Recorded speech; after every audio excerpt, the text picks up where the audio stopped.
여기에 대해 전망에 대해서 스트리밍 전쟁이 전 세계로 퍼져나간다. 스트리밍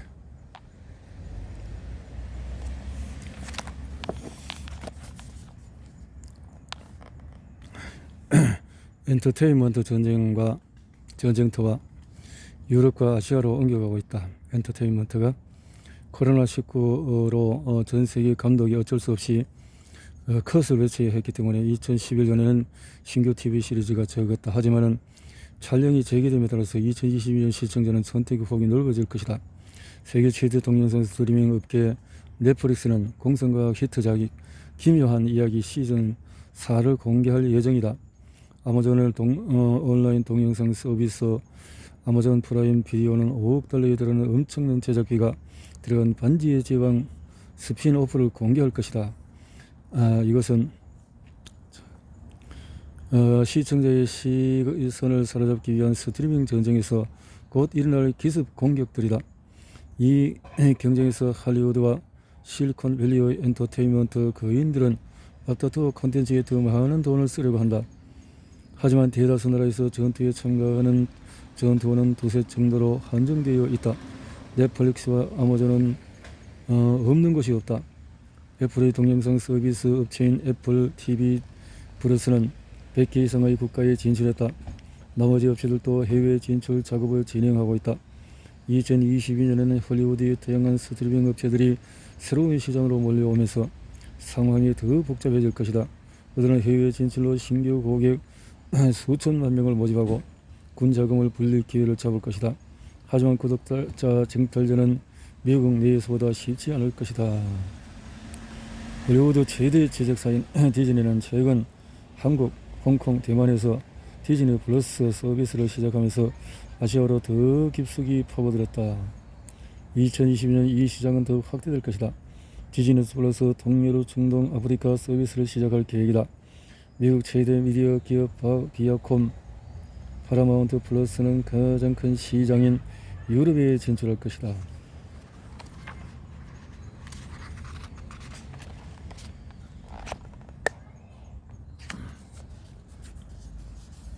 할리우드는 외국인을 만족시키기가 쉽지 않다는 것을 깨달을 것이다. 신흥시장에서 큰 수익을 기대하기는 힘들 것이다. 디즈니 플러스가 인도의 개인 구독자로부터 거둬들이는 수익은 한 달에 $1도 되지 않는다. 부유한 나라에서조차 개인이 스트리밍에 책정한 예산은 미국보다 적다. 미디어 분석 업체인 안피어 애널리스트에 따르면 미국인이 내는 한 달 케이블 요금은 거의 $100에 이른다. 영국인은 한 달 케이블 요금은 그 절반 수준이다. 미국인은 요금이 지나치게 비싼 케이블 패키지를 기록적인 속도로 해지하면서 스트리밍의 전력을 마음껏 소비하고 있는 반면에 유럽인은 케이블 TV 구독에 훨씬 더 집착하는 것처럼 보인다. 권리에 관한 문제도 남아있다.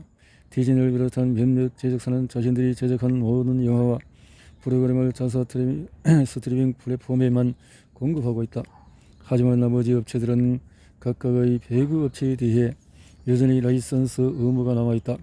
HBO 맥스는 영국을 비롯한 일부 유럽 주요 국가에서 서비스 개시를 발표하지 않고 있다.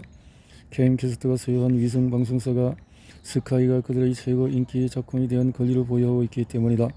이 시장에 파고들기가 쉽지 않기에 스트리밍 전쟁은 스트리밍 동맹에 자리를 내어주고 있다. 디스커버리와 워너미디어는 넷플릭스의 협공을 펼치기 위해서 합병을 제기했고 2022년 계약을 마무리 짓고 싶어한다. 미국에서 서로 경쟁하고 있는 컴캐스트와 비아콤의 스트리밍 플랫폼인 피콕과 파라마운트 플러스는 해외 진출에 협력하기로 합의했다. 등등등. 팬데믹은 도시 생활에 지대한 영향을 끼쳤고 특히 선진국에서는 그런 특징이 두드러졌다.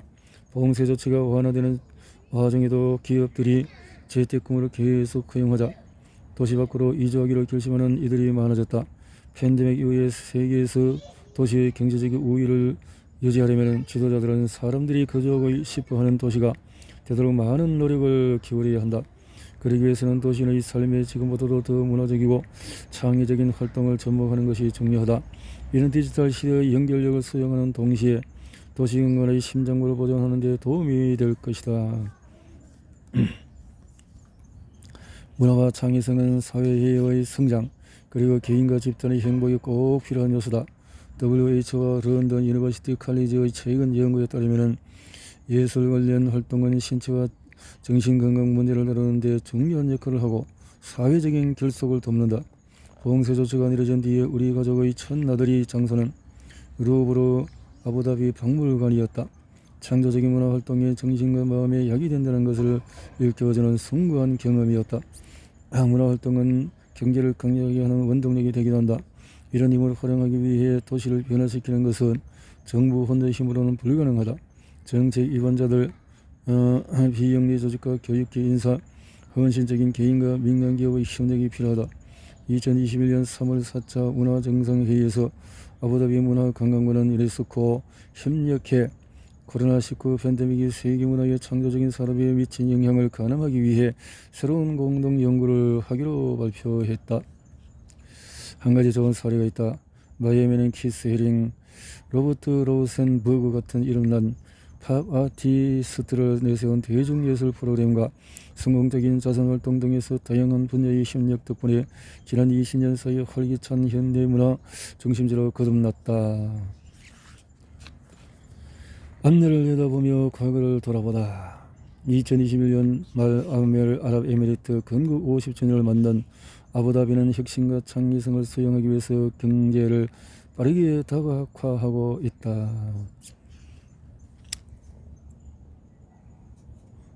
파트 2에서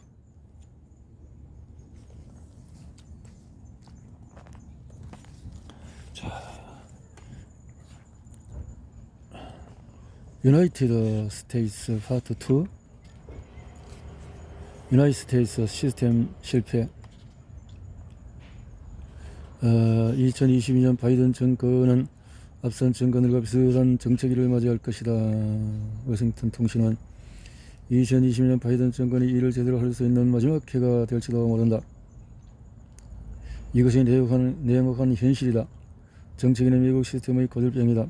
미국 시스템은 의견 일치를 전제로 하는 헌법적인 설계를 기본으로 하는데 상원에서의 실질적인 압도적인 다수 요건과 아슬아슬한 과반수 극단적인 양극화의 시대에 의견 일치에 도달하는 것은 갈수록 더 어려워지고 있다.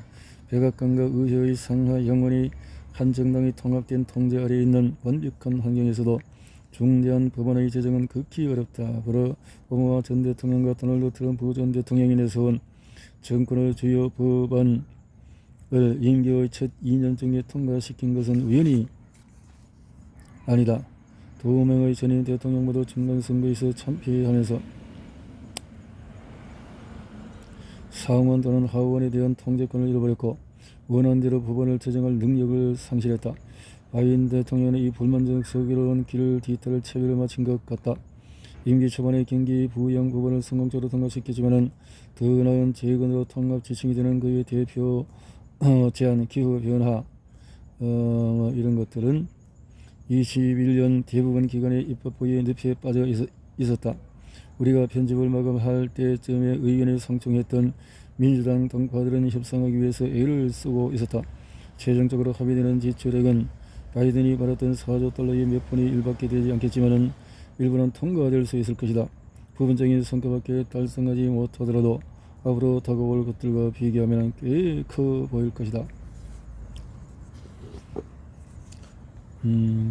선거에서의 패배는 적어도 입법의 관점에서 보았을 때 바이든 대통령의 임기에 잃어버린 마지막 두 해의 전조가 될 것이다. 민주당은 하원 의원석의 5석을 여유분으로 가지고 있으나 상원에서는 여유분이 거의 없다. 1938년 이후로 재임 중인 대통령의 자신의 당이 하원에서 세력을 확장하는 모습을 지켜볼 수 있었던 것은 단 2번뿐이었고 이 2번의 경우에 운 좋은 대통령의 지지율은 60%가 넘었다. 유감스럽게도 바이든의 지지율은 상대적으로 빈약한 44%.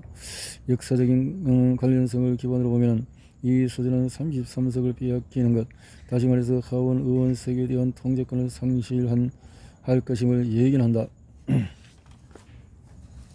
오직 3분의 1만의 의석이 경련으로 겨뤄지고 여당이 패배하는 경향이 덜한 상원에서 민주당의 상황은 조금 더 희망적이다. 하지만 미국 시스템은 양원의 합의를 요구하고 공화당은 민주당이 선거운동에서 제시한 어떤 우선순위도 손순히 지지하지 않을 것이다.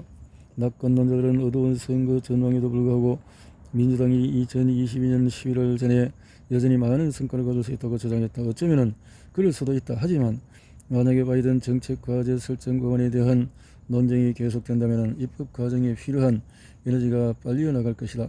나머지 에너지는 어렴풋이 드러나기 시작한 선거에 대한 전망으로 소모될 것이다. 현대의 제왕적인 대통령의 특징 중의 하나는 정책 위반이 절망적일 정도로 다루기 어려운 의회와 협업에 대해서 의존하지 않아도 된다는 것이다. 임기의 첫 2해가 지나고 좌절한 그의 전임자들처럼 바이든 행정기관 또는 무력 제한 선거라는 상당히 일방적인 힘을 통해서 확장적인 규제를 발표하는 쪽으로 고개를 돌리게 될지도 모른다. 굴하지 않는 신념으로 아프가니스탄에서 군대를 철수시키며 보여준 고립주의자의 적인 면모로 밀어보아 바이든은 다른 황제 대통령들의 취미였던 전쟁 일으키기를 활용하지 않을 것 같아. 그 대신 바이든의 일정에는 정상회담이 더 많이 등록될 것이다. 대통령이 자신의 우상인 블링컨인 루즈벨트 전 대통령의 발자국을 뒤따르면서 미국을 재건하는 편을 택할 것이라는 사실에는 의심의 여지가 없다. 하지만 루즈벨트 정권이 가반수 없이 루즈벨트식 변화를 만들기는 어렵다.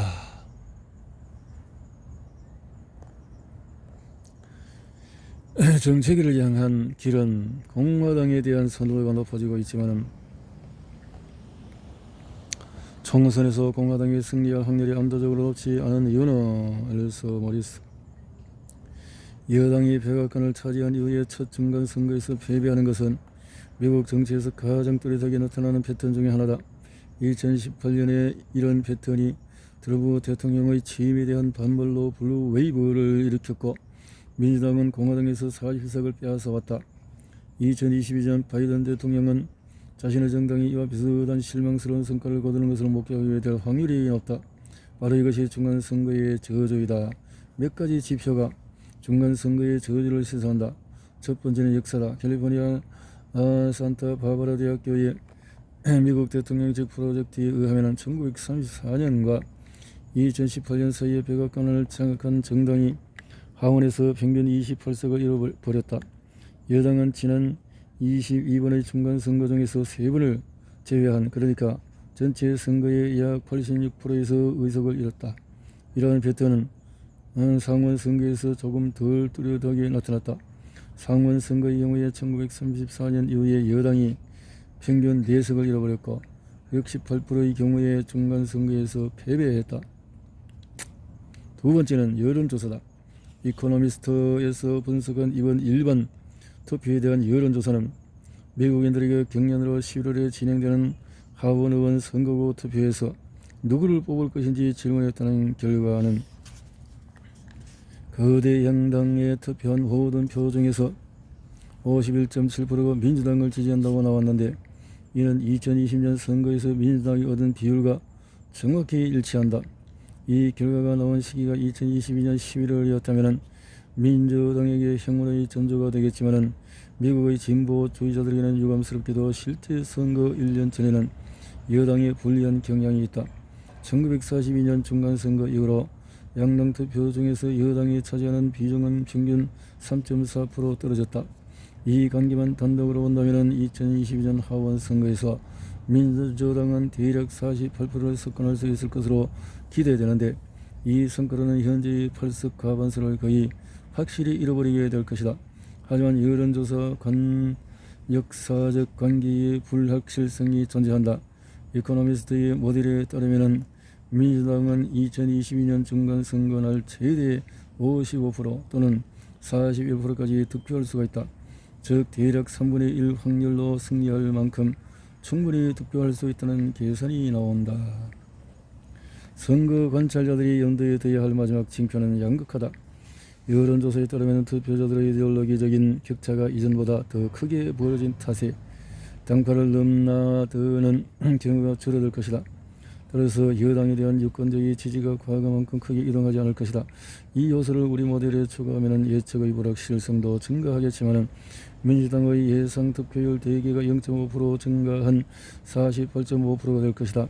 만약 역사적인 패턴에 따라서 민주당이 3에서 4포인트 차이로 패배할 경우 이 보너스는 별로 큰 영향을 주지 못할 것이다. 하지만 접전인 선거에서는 결정적일 수 있다. 현재 미국에서 일어나는 과도하게 경쟁적인 시대의 선거의 시대에는 이와 같은 작은 차이가 큰 변화를 만들 수가 있다. 도널드 트럼프의 재림이다. 많은 보수주의자가 민주주의보다도 그들의 전임 리더를 더 사랑하고 있다. 전직 대통령의 통상적인 루틴은 무대 뒤편으로 물러나거나 후임자에 대한 비판을 우아하게 삼가고 도서관 설립 계획을 세우는 것이었다. 하지만 트럼프는 무대 뒤편의 우아함이나 책과 거리가 멀다. 트럼프는 집회, 인터뷰, 즉흥 연설은 물론 플로리다에 있는 자신의 사유지 마르 아고에서의 결혼식에서까지 2020년 선거에 그의 패배를 감히 인정한 공화당원 무리와 언론, 바이든 대통령을 맹공격했다.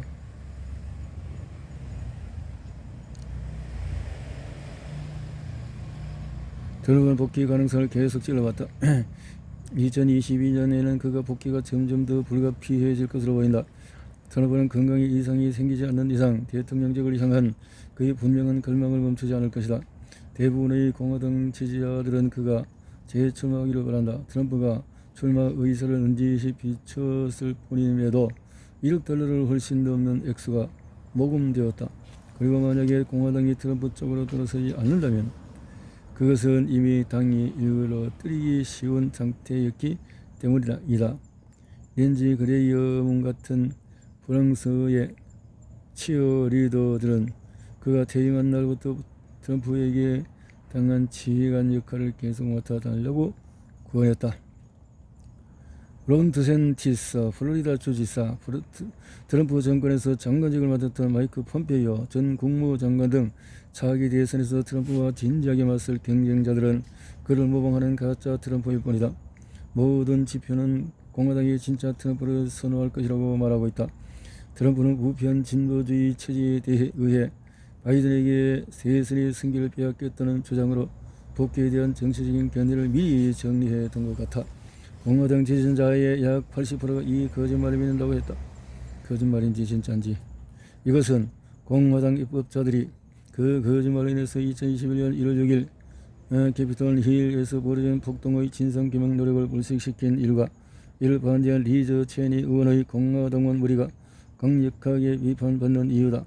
그런 동안에 모든 공화당 의원과 후보자가 선거의 진실성에 주의를 촉구하고 망상에 가장 깊숙이 빠져있는 공화당 집권추에서는 민주당이 합법적으로 승리할 리 없다는 뜻을 밝히며 민주당의 승리를 완전히 차단할 특별 조치가 필요하다고 믿는다.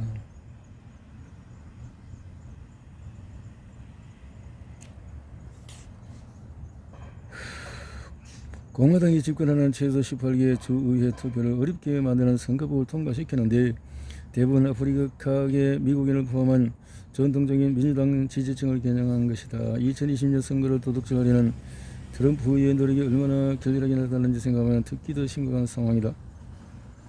선거를 도둑질하려는 트럼프의 노력이 선거가 부정선거라는 것이 거의 다 그 많은 텔레비를 통해서 나왔지만은 이렇게 트럼프를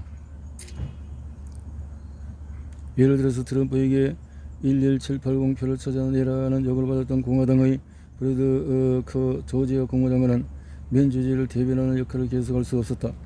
주의 공화당 입법부에서 그 권한을 빼앗아갔기 때문이다. 대부분 2020년 상반기에 진행될 예정인 공화당 의회 예비선거는 정당이 얼마나 이런 극단주의에 굴복했는지를 보여줄 것이다. 2012의 공화당 의원 중에서 10명이 반란 사태에 대한 트럼프를 탄핵에 동의했는데 그중에 2명은 이미 다음 선거에서 의원직을 그만두겠다고 밝혔다. 리즈 체니를 비롯한 나머지 8명의 의원들은 트럼프를 배후에 둔 주요 도전파들과 맞서게 될 것이다.